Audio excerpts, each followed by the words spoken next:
Hi everyone, welcome to this companion video to our Demystifying FM video that we shot at Nonlinear Labs in Berlin during Superbooth 2024.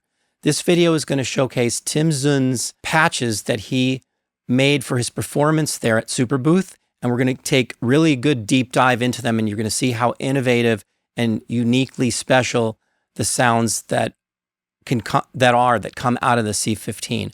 Also, we're going to put a bit of focus on Stephan Schmitt, the designer of the C15's philosophy, which is really building instruments for live performance, and how he likes to interact with performers and music creators to come up with this type of an instrument. And I want you to know that this is not a sponsored video. This is just the type of video that I want to make where I get an opportunity to deal directly with the builders and the specialists so that we can find out really what the instrument can do, not just, breaking down patches and where they're going, what they're thinking, that's going to eventually create our destiny as creators. So it's really important to me to be able to make something like this with their full enthusiasm. Sit back. I hope you enjoy this one. So Stephan and I are back with our new friend, TimSund, who works with Stephan, and he's really a fine musician, and he plays the C15 a lot. He's been to the United States, he's played with musicians all around the world, but he particularly knows the C15, and he performed a set at Superbooth 2024 the other day. So welcome, Tim, and he's going to be able to play some things like he played, some of the stuff you played at your set. Yes. Right? Mm-hmm. At Superbooth, and then he can stop every once in a while and maybe point out a few things about the C15 and FM and the kind of expression he's getting and what's going on in the sound here and there. But we can just enjoy the music and the expressivity of the C15.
Wow, I got a front row seat for that.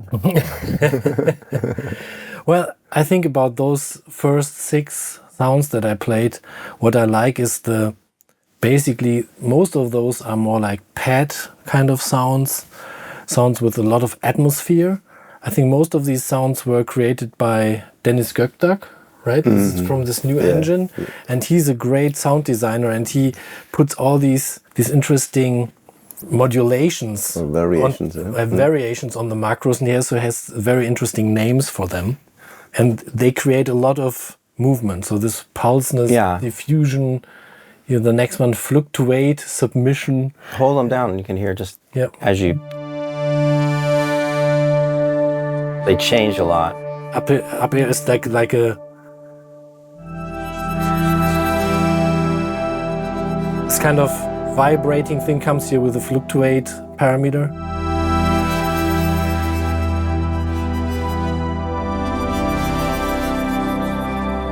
Yeah. That's and I really enjoy that very much. A bit like it with an organ and a Leslie. You get a lot of motion. What was the other one you mentioned? You liked the pad?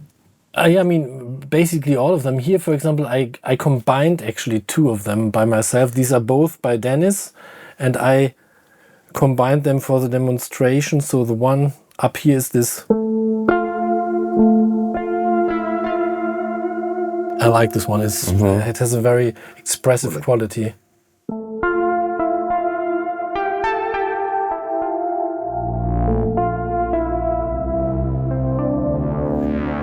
And it sounds almost more analog. Oh, it sounds really more like a CS80 or something. Yeah. And all the effects are internal. We don't have any other extra processing. Hey, I just want you to know that I'm releasing the samples from our previous video, Demystifying FM, so that you can check them out. They're one-shots from the C15 that we used during the interludes. So if you visit anthonymarinellimusic.com, you can get those samples and lots of other exclusive free content, and keep supporting the channel. Now back to the video. Well, we have 2 effect groups. So in the split mode, you have separate effects for the left and the right. Completely separate? Yeah, it can be completely different effects. Is that going on in this? Yeah, I think it's a little bit different. The sound designer has designed single sounds. Yeah, we combining now them to dual sounds, and but we take everything from the single sound. So the reverb of the sound number 1 and maybe a different reverb. That was really smart to do, because stereo effects are great, but I all the time do mono effects different in each speaker. Always, I like a phase shifter in one on the same sound, and then a flanger in the right, and then I take the straight and I put it up the middle a little bit, so I still get but like you can get all that kind of complexity all on board, and that I like that you did it's like mono effects, 2 of them. And they had the last one was this balls thing, magic balls. Magic. What's that? That's where you can show that. That's thing got a lot. Goes into. Go ahead and show. Soft or bowed and stringed. It's like really like chimes or something. And I come. Yeah, that's a great sound. It sounds so complex. Yeah. Yeah, I couldn't make that on an analog. I would need to get close. Probably a lot of voices. 3 or 4 voices to get close. Stacking. Some ring modulation voices, some tone voices, but then you have expression in it. But then you're able to just change it so quickly with the ribbon controllers.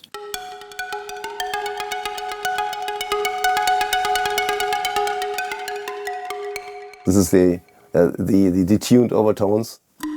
Wow.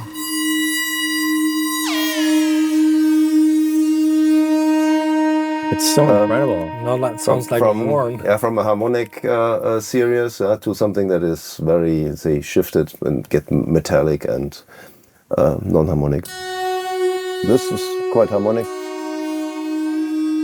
But now we have the metallic component. The thing is, it's so clean. All these overtones, there's no aliasing and all this stuff. You get the pure high harmonics. They're still there. I could show you this one. Maybe In the concert, I played it in a different order, but here, this is because this was the inspiration for this presentation. Stephan gave me all kinds of sounds to choose from, and this was one of them. I think this is from him. It's like.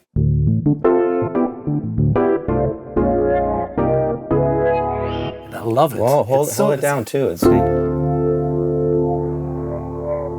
I like that. There's a like about 3 seconds moving the in. pedal for it? And No?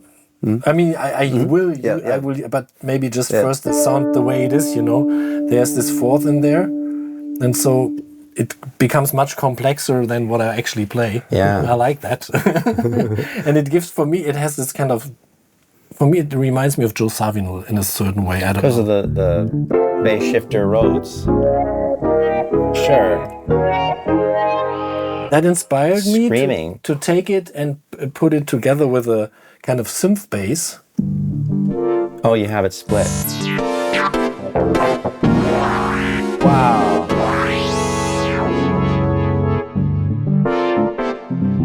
Did you make this? Is this a hybrid? Yeah, I made it. I put two sounds together. Yes. Yeah.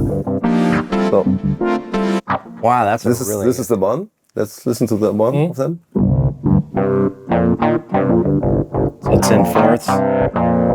And the other one is up there.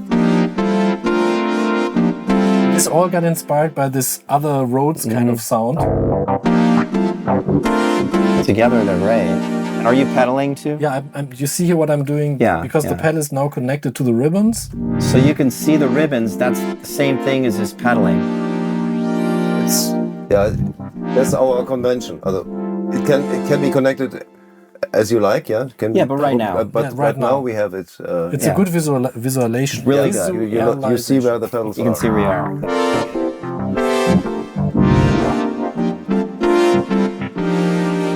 And then there's another. Wow. I think it's another Steigerung. What is that? Enhancement. Enhancement.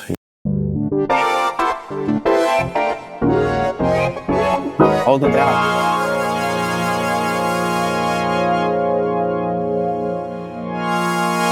Oh, wow. Really expressive.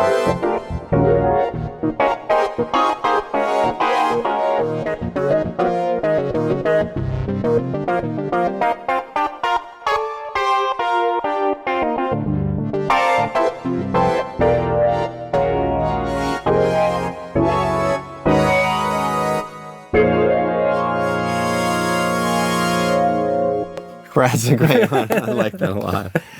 Can you do one more set of some switching around? Mm-hmm. Maybe we try this one. The plucked sounds. Yeah, this is really interesting. For me, also still amazing and new. So we have this.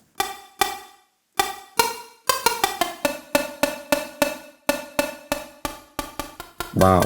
You hear the initial reverb too. It's like a small room. And now.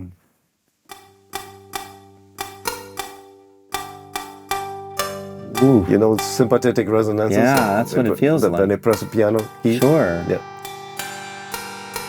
Like when the guy hit the snare drum and the piano rings. Yeah. Wow, that even sounds like piano strings. Some of these notes. So that's a sympathetic vibe. How is this being achieved? We have two parts. So we have a split. Yeah. So on the right side, we produce this very short. And the resonators are just down here? And we have my another, gosh. I didn't know you could do resonator that. sound on the other. So you're literally, you could resonate any chord you want. Like I could play this note and resonate this chord, or I could resonate this chord. Yeah. And then you have all these dissonances, And the best thing is, if you play it by itself, there's nothing. Yeah, they're, Wow. they're quiet keys, huh? There's nothing if you don't play up Yeah, here. because there's nothing to kick it off. That's a genius, simple, beautiful. No, seriously, to me, it's in a nutshell like the power of this. Yeah. That you could do something because it's like not just synthesis, it's acoustics, and it's things that happen in the real world, literally. Like when I hear a guy hit the snare drum and the piano's ringing, we got to throw a blanket in the snare drum sometimes. But you found a way. Now you can like harmonize the notes and do something really interesting. And I love that. Yeah, and there's another one. Maybe I go now because This one is also based on this principle, but now both of them are actually sounding. First this one.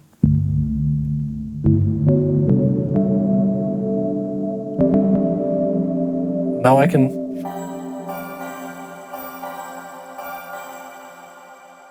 But here's nothing. And the resonators are up there? Yeah. So, oh, I see. They're allowing it to pass.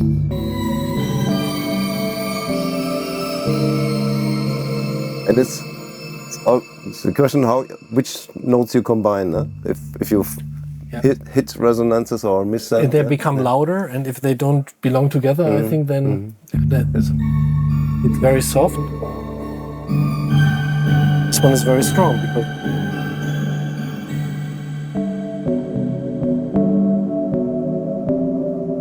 but this one is not so, let's say, understandable or explainable. the other one is a better a better example for, say, It's okay, but it just gives you some more ear candy, you know, things to hear. And one that I also like is this one. It's almost like an acoustic guitar. That's a muted string.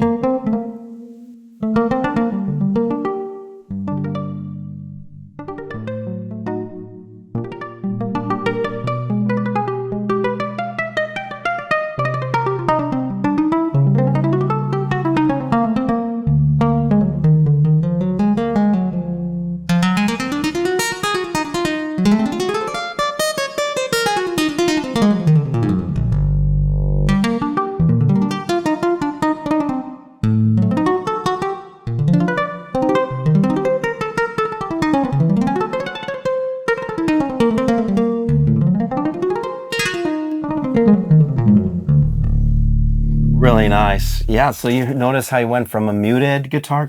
Show the example where you're just going from muted, and then you're moving the pedal, and we can follow the moving dots all the way up to like just a... And it's about, this is like how long it sounds, and this is how brilliant. So we can get even brighter. Yeah. And down here there's sustain, but there's also what is it, like a... There's a modulation, Some modulation, like, of the second. Yeah. So something otherworldly. Is it a combination of tremolo and something else? It's kind of tremolo, but we are using it. We're using this like a very slow running FM operator. So the second one is, so we get the signal from the COM filter back into the FM section and run it as like 1 hertz sine wave. That is the carrier for, and the modulator is this guitar sound. Just how did you get it to come in? Is it pressure? How did you get it to come in? with the pedal, with the sustain together. Oh, the sustain is is it sustaining as well? Yeah. So it's sustain and tremolo. Yeah, and I think it's also continuous, right? Yeah, I move the tremolo, so to say, slowly in here. We always use a continuous pedal. So it's not a switch on and off, but look, I can slowly. I see. It's like turning a knob. Yeah. Yeah. Yes. It's a potentiometer. All subtle things that add up. You know, adds up one after the other. I'd like to take a second now to remind you to like and subscribe to the channel in case you haven't had the opportunity to do so. At this point, it's really the best thing that'll help this channel to keep moving forward and look for the best content for you. Because I like this one. I used to keep going, so I show you. First starts with kind of a percussion thing. Oh.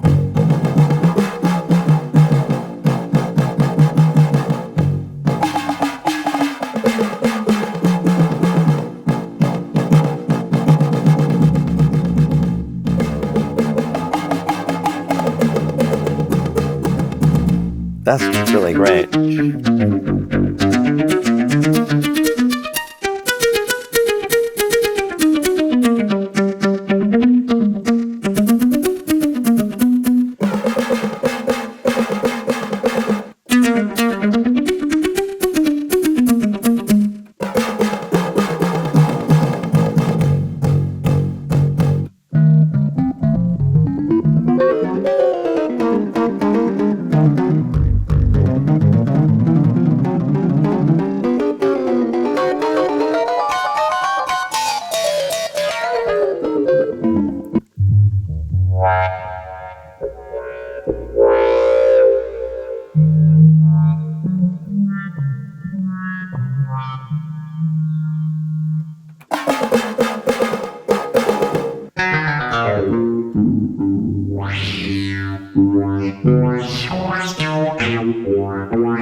Oh, love it. Wow, that was great. That's so much fun. In the beginning, you were kind of answering yourself. Yes. It's kind of inspiring, too, because it's like you can play with each sound a different sort of concept. You know, notice like the percussion-y sound, you know, the notes don't matter quite as much, and you do something unusual, and then your answer, it really opens up your brain. That was the idea. When Stephan showed me, basically these were all in one bank that he gave me to play with, and then I actually tried it just like that, and I felt, wow, that's the way to present them. To just go back and forth and to play with. So you made the bank. He suggests, he gives me a lot of suggestions. Some materials. We sit together, Well, Wow. And here you hear the feedback coming. Yeah.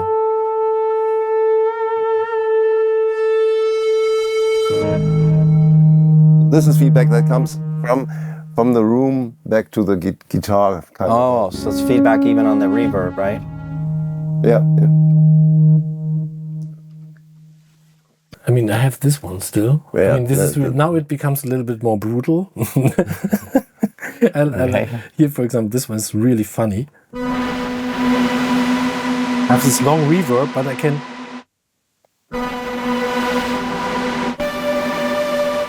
You're gating it. You gate it. Exactly. Now I have this. Split keyboard. Kind of really sounds analog.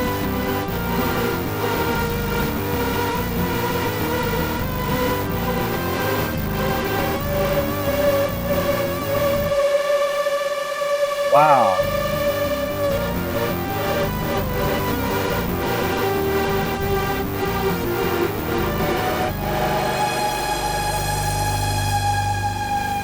Wow, love it.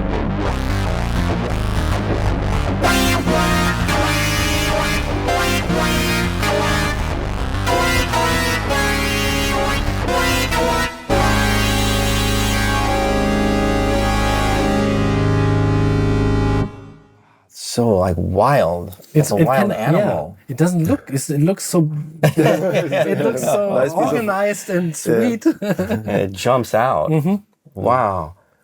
Yeah, you can really see this thing is capable of so much, from subtlety to like we did the resonances, and then animals coming out of the cage, and wow, it's really impressive. And the way you play it, you know, that's like, it's the creativity, you know, too, to bring it out.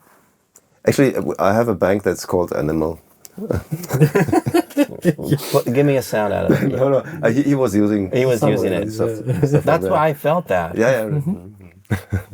Actually, does it make sense to do this again with a recorder? Because I mean, you just mentioned that I played something like call and response. Yeah. And there's one game that we actually also played in this presentation, that there's an internal recorder running the whole time in this instrument. It's recording itself the whole time. There's an internal recorder in here? Yeah. There. It recorded what? Everything you played? Everything. From today, everything. Yeah. It's all recorded. Some hours of memory inside, so and everything that you have played is recorded digitally. Really? Yeah. And also together with the preset that you recall and any changes that you make, so you can go back when you hear something that is really good. You can also restore the settings. Restore the setting. I like the setting right here. Wherever we were, right? If I went back exactly. 20 minutes. You go back in. Because I messed up the sound, I can go back and... So we go back in time here. This is all the stuff we just like did. So just play it. I play that back. I don't know what. That's okay, right there's good. It's exactly what he played.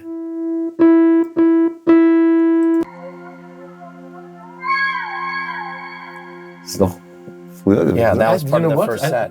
This is still from the presentation. Is it?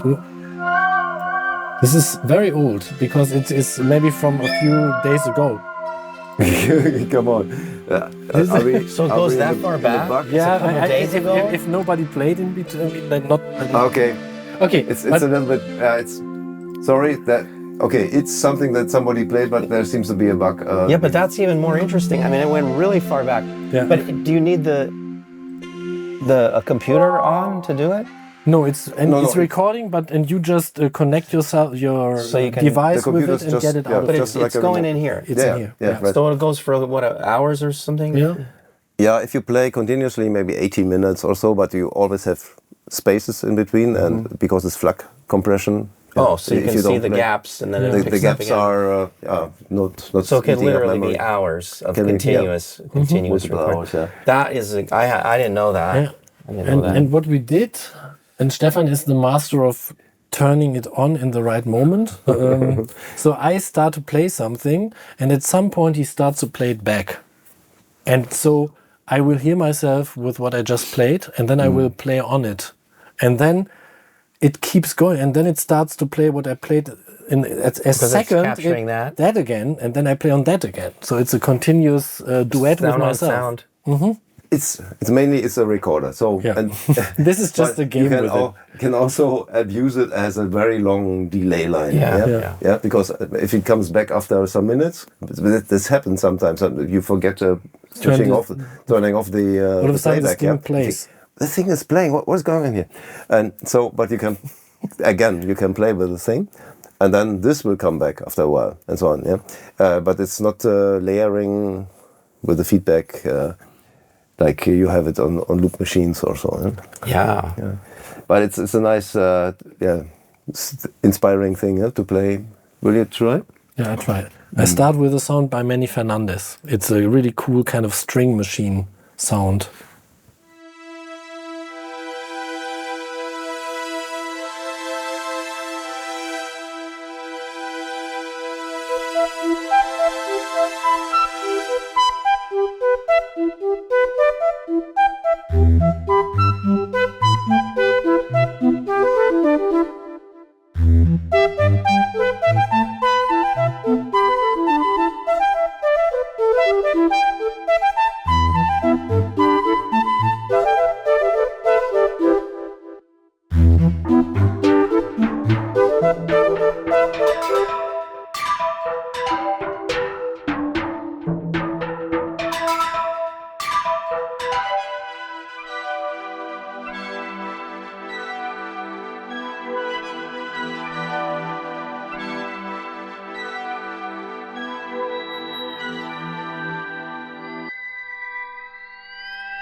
That's a really good excerpt. So it was looping short, and then it seemed like it stopped. The flutes went. So Stephan, were you kind of controlling it when it loops and when it doesn't loop? Yeah, I was just starting the playback, so in about 10 seconds or so from the end. This is the end where you always write the. So it's the a little bit momentary risky audio. right now because it depends. Like for example, right now for me, the example was a little bit actually for me too short. It was too short. Yeah. It was a little bit too short, and then you have to see like, am I in time with this thing or not? I was not 100% in time. Sometimes it works perfectly well, but it shows the I thought it worked perfectly well right there. I mean, it's like it just feels like natural, and it's really interesting. Things happening, and you're responding like, you can feel like the spontaneity. Like a car race is going on and stuff. No, I feel it. Yeah, it is like you can switch sounds, and then you get into another environment, and you have to react to it. Yeah, exactly. It's like a whole other level. Well, this is great. This takes it to another place, and I think it illustrates like some of the stuff we were showing in the first part of the video about how to make the sounds, and then this is like how to play those kinds of sounds and mix and match. I mean, I didn't even know that it existed on this level where you can sort of play against yourself, but testimonial to the trend-setting things that are going on here in the C15 and you're playing, Thanks for being here for the video. And Stephan, thank you for being such a great host, letting us come to, your shop. We can see where it all happens. It all happens here, and it's like really a loving effort. There's just a few people, and they put their hands on it. They make the instruments all here. Yeah, thank you for your visit. Yeah, we're always happy to have. Oh, it means a lot to like me. You. It means a lot to me to be able to really get to know you, because then I understand more, and having a relationship with people making instruments that are musical, you know, they care so much. I think it's good for everybody to see, you know, like what's really going on behind this, you know. Yeah, we also, the format of this company is more similar to, like, let's say, a classical instrument builder. Yeah, that can be a family shop or so. Yeah, with 5 to 10 people. Yeah, that's how we are working here. Yeah, maybe 2 instruments leaving the house per week or something like this. Yeah, and it looks it. So Nonlinear Labs, the C15, with Stephan Schmitt and TimSund, we're hopefully going to do more things together. And I think this was a great look at Demystifying FM. So remember to like and subscribe. That means a lot to us, so we can keep bringing you these kinds of things. That's all we really need, because we're just about turning up places and finding, you know, gold like this, and loving people that care about music. So see you soon. See you. Bye-bye. So.